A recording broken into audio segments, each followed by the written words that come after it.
इष्टानो, आमच्या कुडीन किडनी हो लहान पण अतिशय महत्वाचो अवयव. कुडीतले धोकादायक घटक उत्सर्जनाचे काम किडनी करता. या प्रक्रियेन बाधा येवप म्हणजेच किडनी फेल झाली जाल्यार ते खूप धोकादायक थारूंक शकता. या दुयेसाविशीं खूपशे समज आणि चुकीचे समज पातळ्यात. देखून किडनी फेल्युअर या गंभीर दुयेसाविशीं मॉडर्न होमिओपॅथीची वैजकी अधिकारी डॉक्टर ज्योत्स्ना लाड तुमकां योग्य ते मार्गदर्शन करता. आज संवसारभरान किडनी फेल्युअराचे प्रमाण सगळ्या पावण्याचेर दिसता. लहान भुरगीं ते जाणट्या मेरेन किडनीच्या वेगवेगळ्या दुयेसां खातीर मरण येवपाचे प्रमाण वाडला. किडनीचे दुयेसाक सायलंट किलर म्हणून वळखतात. तुमच्या दिसपट्ट्या जिविताचेर ताचे खर धपके बसतात. किडनी फेल्युअराचे निदान अकस्मात जाता तेन्ना खूप उशीर जाल्लो आसता. अशा या खूप खर दुयेसाचे निदान आणि उपचार वेळार जावप खूप गरजेचे असता. या खातीर डॉक्टर ज्योत्स्ना लाड हांचे मार्गदर्शन तुमकां खूप महत्वपूर्ण थारतले. मॉडर्न होमिओपॅथीच्या क्रांतिकारक क्युरेटिव्ह लायन ऑफ ट्रीटमेंट दुयेंतींक कशें पूरक थारता हाचो पुराय अभ्यास या परिसंवादांतल्यान तुमच्या मुखार येतलो. ते खातीर ह्या भागांतय कांय पिडीत आपलो अणभव तुमकां सांगतले. प्रचलित उपचार पद्दतींतली डायलिसीस वा किडनी ट्रान्सप्लांट दुयेंतींक खूप खर्चाची आणि त्रास दिवपी थारता. हातून दुयेंती बरोबर पुराय कुटुंब लेगीत मानसीक आणि अर्थीक तणावा खालायता. ह्या सगळ्यातय मॉडर्न होमिओपॅथीच्या खासा उपचारांच्या मजतीन कशी सुटका जाता हे लेगीत तुमकां ह्या परिसंवादांतल्यान कळटले. जिविताचे कालचक्र बरे भलायकी सयत दवरपा खातीर मॉडर्न होमिओपॅथीच्या खासा तज्ञांच्या अभ्यासांतल्यान हे मार्गदर्शन तुमकां प्रेक्षकांक मार्गदर्शक थारतले हे विशीं आमकां खात्री आसा. किडनी विशीं काळजी घेवप, योग्य आहार करप, जीवन पद्दती जगप आणि किडनीच्या गंभीर दुयेसावेले मॉडर्न होमिओपॅथीची क्युरेटिव्ह लायन ऑफ ट्रीटमेंट घेवप हे विशीं पुराय माहिती समजुपा खातीर पळयत रावात भलायकीचे मॉडर्न युग. इष्टानो, या कार्यावळीच्या शेवटाक सदा भशेन तुमकां एक प्रश्न विचारतले. या प्रश्नाची जाप तुमकां किडनी फेल्युअर दुयेसाविशीं जागरूक दवरतली. तेच परी मॉडर्न होमिओपॅथी कडल्यान तुमी रोख इनाम आणि स्मृतिचिन्ह मेळोवंक शकतले. तेन्ना लक्ष दियात आणि आयकयात मॉडर्न होमिओपॅथीची खासा कार्यावळ भलायकीचे मॉडर्न युग.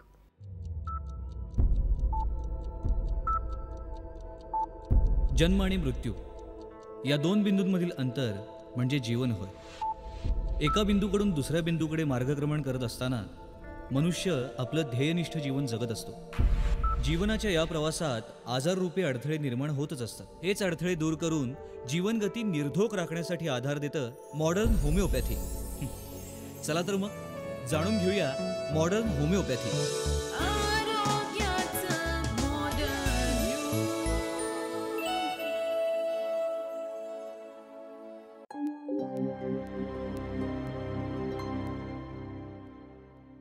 नमस्कार, मी दीप्ती लेले. आरोग्याचं मॉडर्न युग या मॉडर्न होमिओपॅथीच्या कार्यक्रमामध्ये पुन्हा एकदा आपलं सगळ्यांचं स्वागत. मागच्या भागामध्ये आपण किडनी फेल्युअर या अत्यंत दुर्धर अशा आजाराबद्दल बोललो. आपल्याला मार्गदर्शन करण्यासाठी डॉक्टर उपस्थित होत्याच, त्याचबरोबर रुग्णही होते. आज आपण पुन्हा एकदा त्या सगळ्यांशी चर्चा करणार आहोत आणि पुन्हा एकदा आपल्याला मार्गदर्शन करण्यासाठी स्टुडिओमध्ये उपस्थित आहेत मॉडर्न होमिओपॅथीच्या senior consultant doctor Jyotsna Lad. नमस्कार डॉक्टर, आपल्या स्टुडिओमध्ये स्वागत आहे. डॉक्टरांबरोबरच आपल्या इथे स्टुडिओत उपस्थित आहेत श्री भाऊसाहेब नेवरेकर आणि निसार सनदी, जे मॉडर्न होमिओपॅथीद्वारे उपचार घेत आहेत. दोघांचंही आपण स्वागत करूया. नमस्कार. किडनी फेल्युअर या अत्यंत दुर्धर आजाराबद्दल डॉक्टरांनी आपल्याला गेल्या भागातही माहिती सांगितली, मार्गदर्शन केलं. पण आपण डॉक्टरांना पुन्हा एकदा एक विचारणार आहोत की डॉक्टर, मॉडर्न होमिओपॅथी ह्या संकल्पनेविषयी आणि क्युरेटिव्ह लाईन सिस्टीम ज्याला म्हटलं जातं त्याविषयी आमच्या प्रेक्षकांना पुन्हा एकदा थोडीशी सविस्तर माहिती द्याल का? हो, नक्कीच. क्युरेटिव्ह लाईन ऑफ ट्रीटमेंट म्हणजे काय? मागच्या भागात मी ज्या पद्धतीनं आपल्याला सांगितलं की ESRDमध्ये असणारे रुग्ण किंवा डायलिसिस सुरू असणारे रुग्ण हे जेव्हा आपल्याकडे येतात आणि आपली ट्रीटमेंट सुरू करतात त्यावेळेस त्यांचे डायलिसिस हे आपण पूर्णपणे थांबवलं आहे. दुसरी गोष्ट, दुसऱ्या किंवा तिसऱ्या टप्प्यामध्ये युरिया क्रिएट याचे रिपोर्ट पण कमी यायला लागले. बरोबर. म्हणजेच काय की आपण त्या पेशंटला नॉर्मल्सीकडे किंवा बरे होण्याच्या दिशेने घेऊन निघालोय. म्हणूनच आपण याला क्युरेटिव्ह लाईन ऑफ ट्रीटमेंट असे म्हणू शकतो. पेशंटचं पूर्ववत जे आयुष्य आहे, सामाजिक, कौटुंबिक, आर्थिक, ते आपण त्याला चांगल्या प्रकारे देऊ शकतो. आणि ही नॉन सर्जिकल अशी OPD बेसिस अशी ट्रीटमेंट आहे. कमी खर्चिक. डायलिसिस करण्यापेक्षा किंवा ट्रान्सप्लांट करण्यापेक्षा खर्च हा नक्कीच कमी येतो. या थेरपीला दुष्परिणाम असे काही नाहीत. पेशंटला घरी राहून उपचार घेता येतात. प्रत्येक महिन्याला आपण ट्रॅकिंग करत असतो. युरिया किती आहे, क्रिएटिनिन किती आहे, हिमोग्लोबिनमध्ये कशा पद्धतीनं वाढ झाली आहे, क्लिनिकली पेशंटची लक्षणं कशी कमी झाली आहेत, सूज कमी आली आहे का, युरिन आउटपुट वाढलं आहे का, या गोष्टींवर आपल्या पुढच्या महिन्याच्या औषधाचा निर्णय राहतो. बरोबर. या 2 उपचार पद्धतींद्वारे तुमच्याकडे अनेक रुग्ण आता उपचार खरं म्हणजे घेत आहेत. आपल्याबरोबर स्टुडिओमध्ये जे 2 रुग्ण आलेले आहेत त्यात एक वयाने ज्येष्ठ आहेत आणि एक वयाने अत्यंत तरुण असे आहेत. एखादा आजार ज्येष्ठ वयात होणं हे थोडंसं आपण वेगळ्या दृष्टीने पाहतो आणि एका तरुण मुलाला एकदम किडनी फेल्युअर सारखा मोठा आजार होणं ह्याकडे आपण वेगळ्या दृष्टीने पाहतो. तर तुमचा अनुभव याविषयी आम्हाला काय सांगाल? निसार यांच्या केसबद्दल खास करून तुम्ही आम्हाला नक्की काय सांगाल? निसार यांची केस अतिशय आव्हानात्मक केस होती. निसार जेव्हा आपल्याकडे आले सप्टेंबर 2014 मध्ये त्यांनी आपल्याला कन्सल्ट केलं. त्यावेळेस ते किडनीच्या सगळ्यात गंभीर टप्प्यात, किडनीच्या आजाराच्या सर्वात गंभीर टप्पा म्हणजे CKD स्टेज 5 असं म्हणतो आपण त्याला, क्रॉनिक किडनी डिसीजचा 5वा टप्पा. या टप्प्यामध्ये डायलिसिस किंवा ट्रान्सप्लांट यासारख्या पर्यायांना उपचार नसतात. आपल्याकडे आले तेव्हा त्यांचे रिपोर्ट्स हे अतिशय क्रिटिकल होते. क्लिनिकली पेशंट वीक होता, वेट लॉस झालं होतं, 10 ते 12 किलो वजन त्यांचं कमी झालं होतं, भूक मंदावली होती, जेवण जात नव्हतं, मोठ्या उलट्यांचा त्रास होता, अंगावर सूज राहत होती. बरं. पेशंटचे जनरल कंडिशन ही क्रिटिकल होती, स्टेबल नव्हती. बरोबर. पण मग तुम्ही त्यांना आल्याबरोबर पहिल्या काही चाचण्या करून घ्यायला सांगितल्यात का? हो, आपण त्यांचे किडनी फंक्शन टेस्ट ह्या केल्या होत्या. सोनोग्राफीचा रिपोर्टही त्यांचा ESRD मध्ये त्यांची किडनी होती, म्हणजे काय एंड स्टेज रिनल डिसीज आपण म्हणतो. यामध्ये 90% पेक्षा जास्त दोन्ही किडनींचं नुकसान झालं होतं. त्यामुळे त्यांची किडनी होती ती पेडियाट्रिक साईज होती, म्हणजे लहान मुलांची जेवढी 7-8 वर्षाच्या मुलाची जेवढी किडनी असते तेवढी किडनी त्यांची झाली होती. कारण ESRD मध्ये काय होतं, दीर्घकाळ नुकसान होत जातं किडनीचं, आणि हे दीर्घकाळ जेव्हा नुकसान होत जातं तेव्हा किडनीत श्रंक होतात, म्हणजे काय होतं, आकाराने लहान होतात, आणि आकाराने लहान झाल्यानंतर त्यांचं कार्य पुन्हा थांबवलं जातं. म्हणजे ही अत्यंत गंभीर स्वरूपाची अशी केस होती असं आपल्याला म्हणता येईल. अगदी नक्कीच. पण मग त्यानंतर तुमची स्वतःची निरीक्षण किंवा त्यातनं तुम्ही काय निष्कर्ष काढलेत? आपण त्यांची पूर्ण डिटेल केस स्टडी केली. त्यानंतर डॉक्टर विजयकुमार माने सरांच्या मार्गदर्शनाखाली आपण या ट्रीटमेंटमध्ये काम करायला सुरुवात केली. आपण त्यांचे आधी रिपोर्ट्स घेतले होते, सोनोग्राफीचे रिपोर्ट्स घेतले होते, किडनी फंक्शन टेस्ट या तपासण्या करून घेतल्या होत्या, क्लिनिकल कंडिशन कशी आहे ते बघितलं होतं. ह्या सगळ्या गोष्टींचा विचार करून आपण त्यांना मॉडर्न होमिओपॅथीच्या गाईडलाईन्सना अनुसरून ट्रीटमेंट सुरू केली. हे ट्रीटमेंट सुरू केल्यानंतर पहिल्या महिन्यातच खूप चांगला रिझल्ट मिळून गेला. पहिल्या महिन्याचे रिपोर्ट्स क्रिएट जे 13 होतं 13.2 ते 11 झालं, युरिया स्टेबल राहिला, हिमोग्लोबिनमध्ये वाढ झाली. नक्कीच. म्हणजे एकूणच त्यांच्या प्रकृतीत तुम्हाला बदल जाणवायला लागला. खूप चांगल्या पद्धतीने बदल जाणवला. क्लिनिकल ऍक्च्युली कसं झालं, क्लिनिकल इम्प्रूव्हमेंट पण या पेशंटमध्ये आपल्याला दिसून आली. प्लस आपण रिपोर्ट वाईज पण त्यांना ट्रॅक केलं. अर्थातच मी तेच विचारणार होते की जेव्हा तुम्ही आधीचे रिपोर्ट बघितले होते तेव्हा ते अत्यंत गंभीर स्वरूपाचे असे तुम्हाला दिसून आले, काही धक्कादायक गोष्टी त्यातनं पुढे आल्या. पण जेव्हा तुम्ही उपचार द्यायला सुरुवात केली तेव्हा उपचारानंतर तुम्हाला काय रिपोर्टमध्ये फरक जाणवला? म्हणजे आम्हाला प्रेक्षकांना काय सांगता येईल नक्की की काय फरक आपल्याला दिसून आला? उपचारानंतर क्लिनिकल इम्प्रूव्हमेंट पेशंटमध्ये चांगल्या पद्धतीने दिसून आली. अंगावर जी सूज होती ती पूर्णपणे कमी झाली होती, भूक जी मंदावली होती ते त्यांचं पचन चांगल्या पद्धतीनं होत होतं, भूक लागत होती पेशंटला, वेट लॉस झाला होता, पेशंटचं बॉडी मेटाबॉलिझम ते अगदी वृक्ष झालं होतं, ते चांगल्या पद्धतीनं रिकवर झालं होतं. जनरलाइज विकनेस प्रोफाउंड होता तर तो रिकवर झाला होता, आणि पेशंट ओव्हरऑल वेलबिंग पोझिशनमध्ये होता. तो जेव्हा आला तेव्हा क्रिटिकल होता, रिपोर्ट्स पण क्रिटिकल होते, रिपोर्ट्समध्ये पण इम्प्रूव्हमेंट दिसून आली. रिपोर्ट्समध्ये काय बदल झाले? किडनी फंक्शन टेस्ट या कशा आहेत की पॅरामीटर्स ते आपल्याला बघावे लागतात.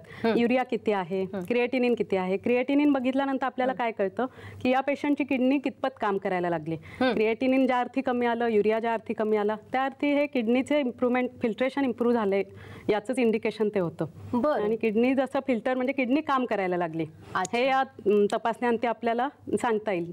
नक्कीच. तुम्ही मगाशी आपल्याला सुरुवातीला सांगत होतात की मॉडर्न होमिओपॅथी उपचार पद्धती कशी असते, तर त्यात तुम्ही खरं बऱ्याच गोष्टी सांगितल्यात. पण एक या रुग्णाच्या दृष्टिकोनातून मी परत एकदा विचारते की जेव्हा त्यांनी तुमच्याकडे उपचार घ्यायला सुरुवात केली तर त्याला म्हणजे हॉस्पिटलाइज व्हावं लागतं का, किंवा त्याला काही सर्जरी करावी लागते का, किंवा ह्याबद्दल तुम्ही काय सांगाल?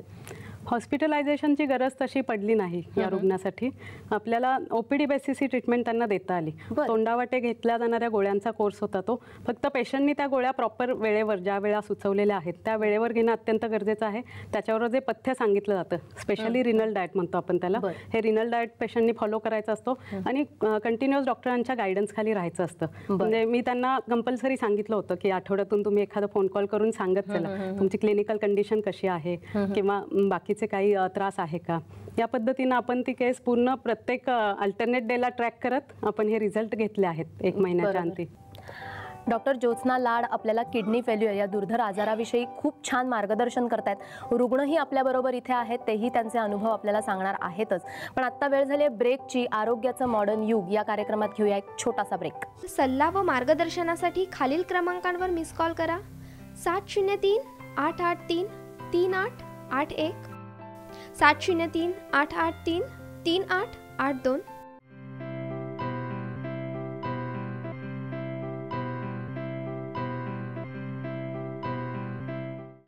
समुपदेशन व मार्गदर्शनासाठी मॉडर्न होमिओपॅथीच्या खालील केंद्रांवर संपर्क साधा. दादर, कळवा, धनकवडी, पिंपरी चिंचवड, म्हापसा, नाशिक, औरंगाबाद, कोल्हापूर, मडगाव, नागपूर, नांदेड. संपर्क क्रमांक 973-033-9009, 937-272-8009. टोल फ्री क्रमांक 180-012-180-09. Website www.modernhomeopathy.co.in. Email IDs info@modernhomeopathy.co.in. kidneycareclinic@gmail.com.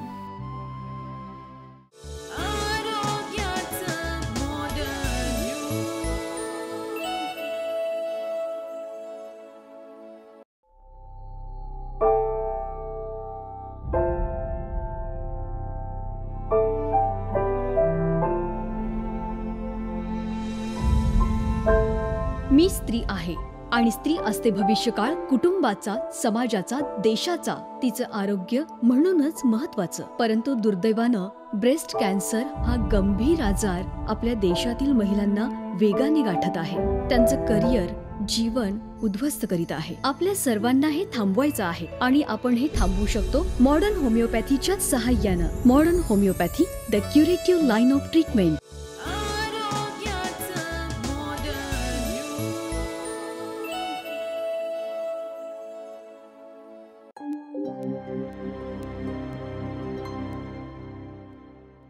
Break नंतर आरोग्याचं मॉडर्न युग या कार्यक्रमात पुन्हा एकदा आपलं स्वागत. आपण डॉक्टरांशी चर्चा करतोय किडनी फेल्युअर या अत्यंत दुर्धर अशा आजाराविषयी.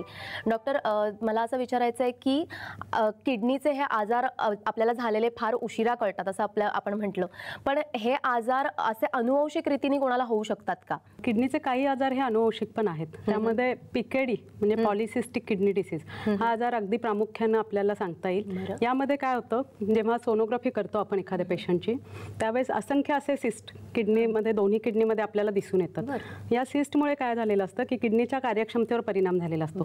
किडनी त्याचे कार्य जे आहे शरीर शुद्धीकरणाचं ते पूर्ण क्षमतेनं करू शकत नाही आणि हा 100% अनुवंशिक असा आढळणारा आजार आहे. यामध्ये पण ट्रान्सप्लांट किंवा डायलिसिस या उपचारांना दुसरे पर्याय नसतात. पण आपल्याकडे जेव्हा मॉडर्न होमिओपॅथीमध्ये रुग्ण येतो पॉलिसिस्टिक किडनी डिसीजच्या आजारासाठी किंवा कन्सल्टेशनसाठी, तर आपल्या उपचारांनी डायलिसिस किंवा ट्रान्सप्लांट या दोन्ही गोष्टी आपल्याला पूर्णपणे टाळता येऊ शकतात. बरं, याला थोडं लाईफ लॉंग ट्रीटमेंट घ्यावी लागते, कारण हा आजार मुळापासून आपल्याला कंट्रोलमध्ये म्हणजे नियंत्रणात ठेवायचा आहे. किडनीचं पुढे जाऊन आणखी नुकसान व्हायला नको, पेशंटवर डायलिसिस किंवा ट्रान्सप्लांट या गोष्टींची वेळ यायला नको, किंवा ज्यांचे डायलिसिस सुरू आहेत त्यांचे पण डायलिसिस आपल्याला थांबवता येतात आपल्या क्युरेटिव्ह लाईन ऑफ ट्रीटमेंटमुळे, आणि पेशंटला आपण चांगल्या पद्धतीचे रिझल्ट देऊ शकतो. नक्कीच. आणि जेव्हा आपण उपचारांविषयी बोलतोय तेव्हा बऱ्याच वेळापासून आपण पथ्याचा उल्लेख करतोय. बरोबर. तर हे पथ्य नक्की काय प्रकारचं पाळावं लागतं? विशेष करून किडनीच्या आजारामध्ये सर्वसामान्य व्यक्तींनी काय करायला पाहिजे, म्हणजे 10 ते 12 ग्लास पाणी पिणं गरजेचं आहे. ज्यांच्या अंगावर सूज आहे त्यांनी पाण्याचं प्रमाण निश्चितपणे कमी ठेवायला पाहिजे. वरून मीठ कोणत्याही पदार्थात घेता कामा नये. मिठाचं आणि तेलाचं अत्यंत मर्यादित असं सेवन